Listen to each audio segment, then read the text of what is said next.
Yes guys, how's it going? Welcome back to a new video. Hope you guys have all had a great start to the week. I thought I'd take the chance to do a video on something a little bit different and talk about the potential idea of the Newcastle United owners owning more than just Newcastle United and the potential of becoming a multi-club. We're going to talk a little bit about what is a multi-club, what are the positives of it, what are the negatives of it, and you guys can let me know down below if it's something you think would be a benefit, a hindrance, a bit of both, and whether you would like to see it for Newcastle United. Amanda Staley did an interview, in fairness, a couple of weeks ago now, but I haven't seen too many people pick up on this. She spoke about Newcastle United and the fact that obviously the owners came in, bought the club, want to see the club grow. They want to see us win on the pitch. They want to build the brand. We've already seen loads of work behind the scenes on commercial deals. She spoke about the ability to bring in more money to help with finances. She even mentioned to help with buying new players as well, which is what we always like to hear. But she then went on to talk about growth of the club and the idea of becoming a multi-club, and for the Newcastle owners to not just own Newcastle United, but to also own other football clubs. Now, the rule on this is that you can't own more than one club in the same league. So it wouldn't be they've bought Newcastle, let's go and buy a few more around the country. Instead, it would be from countries abroad. We've seen this done already, and Amanda Staley actually said that for football owners coming in and buying clubs nowadays, she believes that pretty much everyone will be doing it with the idea of this multi-club. I think what she was kind of getting at is that football's big business now. And yes, there are still clubs who are owned by, people from the area or local millionaires. It's big money. And generally speaking, we have the richest owners, in the world. And for them, as much as I'm sure they want to make the Geordie nation happy and win loads of football games, what they also want to do is build a brand, make money, and that's kind of playing into what being a multi-club would do. Red Bull is probably one of the best examples right now. We've seen them go out and buy a whole host of football clubs from all around the country. Very easy to know who they are. They've all got the Red Bull badge on. All the team names have been changed to Red Bull as well, which plays into potential negatives that we'll come on to later. We've seen Manchester City. They own clubs from all over the world as well, some of which they have rebranded a little bit, some of which they've just left as they are.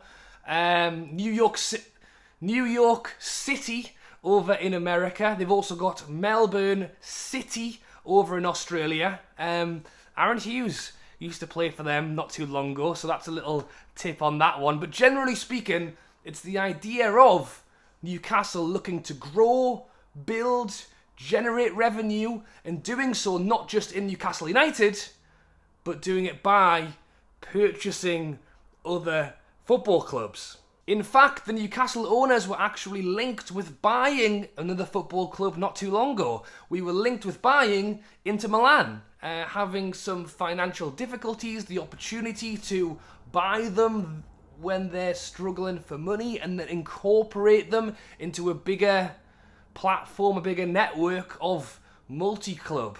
To talk a little bit about some positives, potential negatives, we'll start off with Red Bull, because that's one that I think a lot of people know about.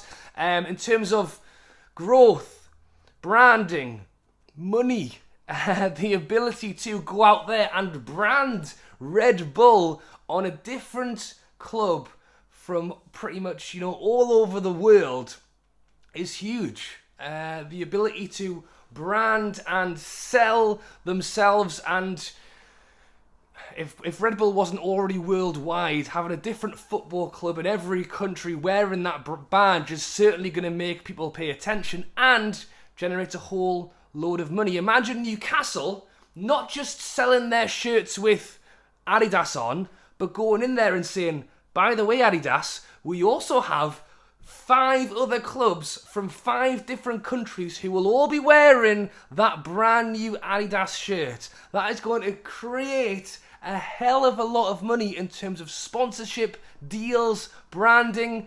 Manchester City, now they are wearing Puma. They didn't just strike a deal for Manchester City. They struck a deal with Puma for all of their football clubs, which generated massive amounts of money for the company to go in, which helps Man City themselves because they've got a huge pile of money over here that they are able to spend. But it also helps some of those smaller teams that they've brought in to kind of give them, by the way, you're part of a small percentage of, but still part of a huge deal over here. They will get way more branding being part of that than just off on their own trying to find a smaller deal. If you took that and put it on the Newcastle side of things, sponsor, Saudi Air, something along those lines, them being able to promote that a club across multi-clubs is great for bringing money in.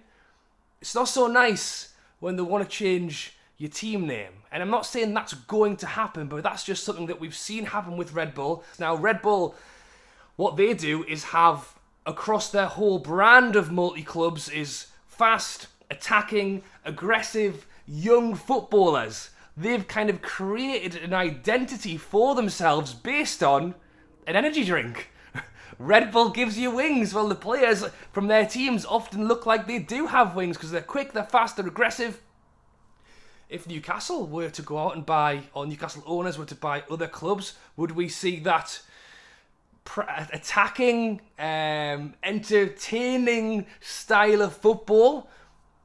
Well, that's what we want to see here. I'm assuming they'd love to see it in other teams as well. What we wouldn't want, however, is for them to buy another club and then to try and impress that identity onto us. I guess the negative kind of comes around that identity side of things. The ability to have other football clubs to work with is a great thing. To be able to boost revenues over sponsorships, branding, visibility is great.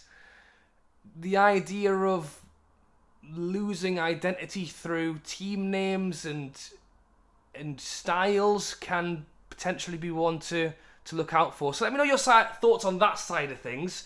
The other side is that working with other football clubs certainly makes it easier in terms of transfers, loans, youth. A lot of the teams buy up smaller sides from other countries where they can send young upcoming players on loan to go and play 2-3 years. It's almost like a way to, you think with poor Shola trying to organise all the loan deals for Newcastle, is it the right fit? Is it going well here? Is it going well there? If Newcastle were to go and buy, a lower league Belgium side or something along those lines, being able to send off 3 or 4 players, let them get in there, let them go and learn the trade at an active club, being able to come through the ranks before they make their way back over here. Or alternatively, it's like we've seen Newcastle advertise loads of scouting jobs all over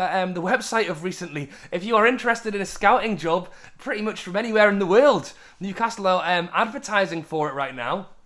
Having a couple of clubs around the globe, adds to the pool of where players could come from to hopefully feed up into Newcastle.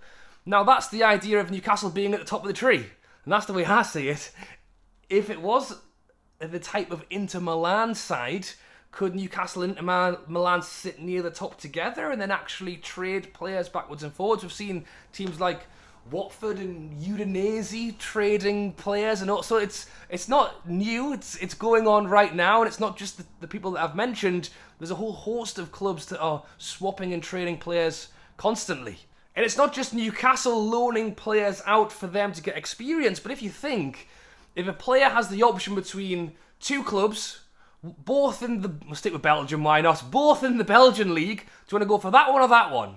Well, this one is a small-scale individual club who's trying to build their way through the league. This one has links with Premier League football clubs, Serie A football clubs. both paying the same wages, both are playing in the same league, but if you go to this one, you've got a chance for more trajectory.